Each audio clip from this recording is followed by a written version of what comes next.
प्रिय भाई और बहनों, आज के दोनों पाठ हमें यह सिखाते हैं कि यीशु पर विश्वास केवल एक विचार नहीं बल्कि ऐसा जीवन है जो चंगाई, आशा और नई शुरुआत लेकर आता है।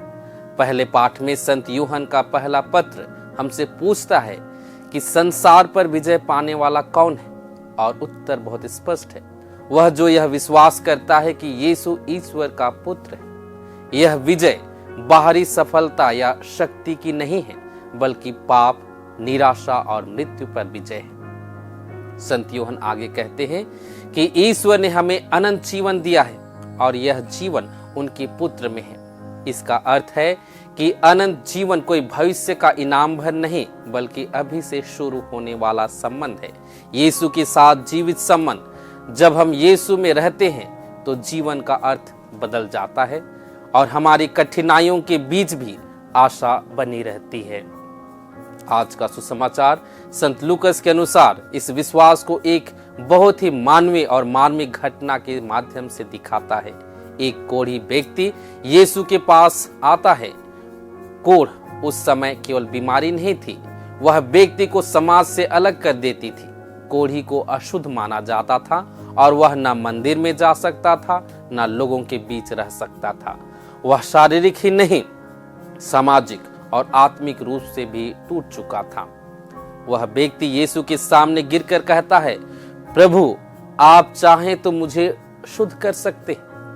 ध्यान दीजिए, वह यीशु की शक्ति पर संदेह नहीं करता, केवल उसकी इच्छा पर स्वयं को सौंप देता है।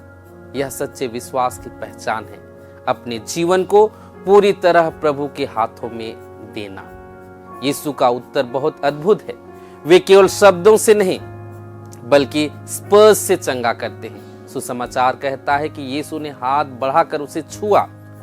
समाज में कोई भी कोढ़ी को नहीं छूता था, लेकिन यीशु का प्रेम किसी अशुद्धता से डरता नहीं। उनका स्पर्श शुद्ध करता है, अलग नहीं करता, और तुरंत वह व्यक्ति शुद्ध हो जाता है। यह केवल शारीरिक चंगाई नहीं है, यह उसकी गरिमा की बहाली है। उसे फिर से समाज और ईश्वर के साथ जोड़ना है। यह सुसमाचार हमें पूछने के लिए मजबूर करता है, हम आज किन कोढ़ों से जूझ रहे हैं? हो सकता है वे शारीरिक ना हो, शायद अकेलापन, अपराध बोध, नशा, डर या निराशा। हम भी कभी कभी खुद को दूसरों से और ईश्वर से दूर महसूस करते हैं।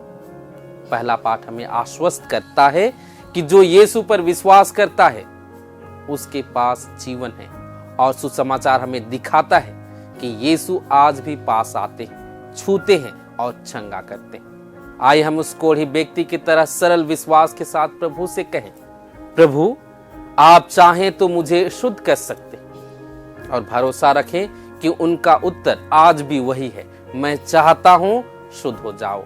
प्रभु हमें यह अनुग्रह दे कि हम अपने विश्वास की गवाही से जीवन दे सके और दूसरों के लिए चंगाई का माध्यम बन सके।